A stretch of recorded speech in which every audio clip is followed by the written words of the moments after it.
ऋषिकेश, सीमांचल के साथ साथ अब पूरे बिहार के नतीजों को लेकर हम देखें तो बीजेपी प्रसन्न है, आरजेडी सन्न है, प्रशांत किशोर शून्य है और इस सब के बीच एआईएमआईएम ने अपनी सीटों को रिटेन भी कर लिया। लेकिन सबसे ज्यादा टारगेट पर ओवैसी ही है कि खेला उन्होंने ही खराब किया महागठबंधन का। क्या वाकई में ऐसा है या फिर इसकी जितनी जिम्मेदार वो किसी और को ठहरा रहे हैं? और राहुल गांधी अगर ये ट्वीट करके कहते हैं कि हम एक ऐसे चुनाव में जीत हासिल नहीं कर सके जो शुरू से ही निष्पक्ष नहीं था, तो महागठबंधन को भी आत्ममंथन आत्मचिंतन करने की जरूरत है कि जहां आप लंबी यात्रा निकालते हैं वोटर अधिकार के नाम पर, लेकिन सीटों का बंटवारा ना होने पर जो मैसेज बिहार की पब्लिक में जाता है कि आप तो आपस में ही लड़ रहे हैं, तो हमारे लिए क्या आप कर पाएंगे ओवरऑल? ऋषिकेश। मकसूद देखिए, इस पूरे भारतीय जनता पार्टी की जीत और महागठबंधन के इस हार में जो राहुल गांधी आखिरी में ट्वीट कर रहे हैं, कांग्रेस को बड़ा जिम्मेवार माना जा रहा है। दरअसल मकसूद 90 के बाद से 2025 के चुनावों तक बिहार के संदर्भ में कम से कम जितने भी रिपोर्टर या सेफोलॉजिस्ट थे वो सिर्फ और सिर्फ मुस्लिम यादव समीकरण और गैर यादव ओबीसी के बीच का ही अंतर ढूंढते थे चुनाव के वक्त में। और हम लोग भी कमोबेश जब ग्राउंड पर थे चुनाव में, बीते 3 चुनाव का मैं बता रहा हूं, तो हम लोग भी यही देख रहे थे कि जो सामने उम्मीदवार है और उनके मुकाबले का उम्मीदवार कौन है, उनका समीकरण क्या है और उसमें एमवाई फैक्टर या फिर गैर यादव ओबीसी या अति पिछड़ा वोटर कहाँ और किसके साथ है। तो डाटा जो है मकसूद कि देखिए 35% वोट महागठबंधन के पास अब भी 25 सीटें मात्र जितने पर आरजेडी के पास अब भी बरकरार है। लेकिन एनडीए का जो वोट शेयर है मकसूद वो 55% है। आप समझिए कि 20% का अंतर है जो महागठबंधन के मुकाबले एनडीए का वोट शेयर जो बड़े बड़े सोफोलॉजिस्ट या फिर हम लोग या फिर खुद जो पॉलिटिकल पार्टियां हैं वो उन्हें 45, 48 या 49% के आसपास वोट शेयर देख रहे थे, क्योंकि 2019 के लोकसभा चुनाव में भी मकसूद बिहार में से 40 में से 39 लोकसभा की सीटें एनडीए के पाले में थी और उसमें से यही कमोबेश गठबंधन सामने था। उपेंद्र कुशवाहा भले सिर्फ इधर थे लेकिन उनके जगह पर मुकेश सहनी उधर थे और जीत का अंतर बिहार में 2019 के लोकसभा चुनाव में तकरीबन 5 लाख, 4 लाख, 2.5 लाख, 3.5 लाख इस तरीके का अंतर था और 220 या 222 विधानसभा सीटों पर उन्हें बढ़त मिली थी। अब सवाल है कि क्या इस विधानसभा के चुनाव में असदुद्दीन ओवैसी ने एक बात तो स्पष्ट कर दी मकसूद कि जहां पर मुस्लिम आबादी 70% या जहां पे मुसलमान हिंदू जैसा बहुतायात आबादी या वोटर रखते हैं, अब वहां के नेता कोई गैर मुस्लिम नहीं है। अब वो लालू यादव या फिर तेजस्वी यादव का एमवाई समीकरण वहां नहीं है। ये बातें बिल्कुल स्पष्ट हो गया। जो एमआईएम ने 5 सीटें जीती और 2 सीटों पर नंबर 2 रहा है मकसूद, जहां पर उनकी तादाद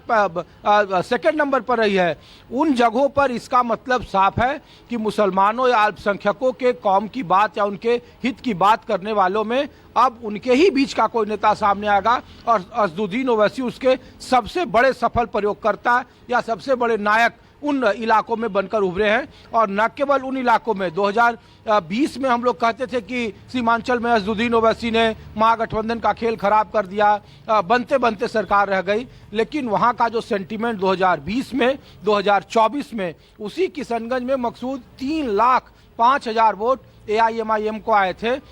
और जो 3 सीटें जीती है उनमें 3 पर लीडिंग था, कोचाधामन और जो जोकीहाट की सीट थी और बगल में अमनौर की सीट थी, वहां पे 90,000 के आसपास एआईएमआईएम को वोट आए थे। जब आमने सामने की लड़ाई थी तब भी न केवल उतना ही बल्कि जो दरभंगा की 2 परंपरागत सीट थी मकसूद जहां पे मुस्लिम आबादी पर डिपेंडेबल थे, दरभंगा ग्रामीण से आरजेडी जीतता रहा था बीते 4 विधानसभा चुनाव से, वो सीटें वो हार गया, केवटी जैसी सीटें हार गया, 4-5 सीटें ऐसी थी जहां पे एआईएमआईएम के उम्मीदवार ने चुनाव हरा दिया। तो एक बड़ी भूल थी कि असदुद्दीन ओवैसी ने जो गठबंधन का फार्मूला दिया था, अगर उसमें सीटों की संख्या कुछ आसपास कम कर ली गई होती तो शायद ये नतीजे कुछ और थोड़ा बेहतर स्थिति में आता। हालांकि वो कोई मायने नहीं रखता है, लेकिन उसमें भी कहा गया कि कांग्रेस के वहाँ के स्थानीय नेतृत्व ने सीधे उन पर जिम्मेवार ठहरा और उनके दबाव की वजह से ये गठबंधन नहीं हो पाया।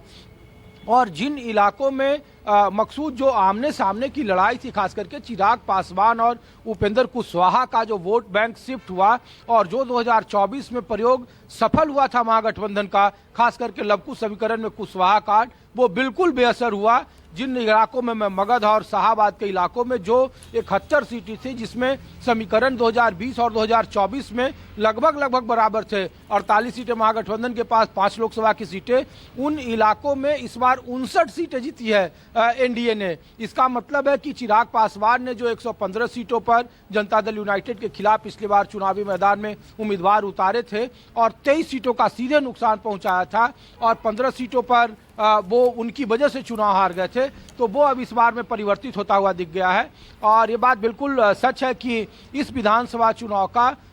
बंगाल के विधानसभा चुनाव में या फिर अन्य चुनाव में कितना असर होगा ये कहना मुश्किल है, लेकिन नीतीश कुमार का चेहरा और जो सोशल इंजीनियरिंग है, वोटों का जो वोट शेयर है 55%, वो अपने आप में अप्रत्याशित है और इसकी उम्मीद 2019 में भी इतना 48% मेरे जानकारी के हिसाब से मैक्सिमम वोट शेयर था। इस बार वो उससे भी ज़्यादा, तकरीबन 7% ज़्यादा, 55% आगे पहुंच गया है। और जन सुराज को लेकर जो तीसरी शक्ति के तौर पर हम लोग जो घूम रहे थे ग्राउंड में और लग रहा था कि उनके वोटर उनके साथ खड़े हैं, वो बेमानी साबित हुई। वो उनसे कहीं ज़्यादा बसपा का वोट बैंक वहाँ पर ज़्यादा आया, जो अभी भी वो 1.5% से ऊपर थे। और लगभग प्रशांत किशोर का जो कार्ड था, जो तीसरे विकल्प की तौर पर जो बात हो रही थी, वो बिल्कुल शून्य साबित हुआ और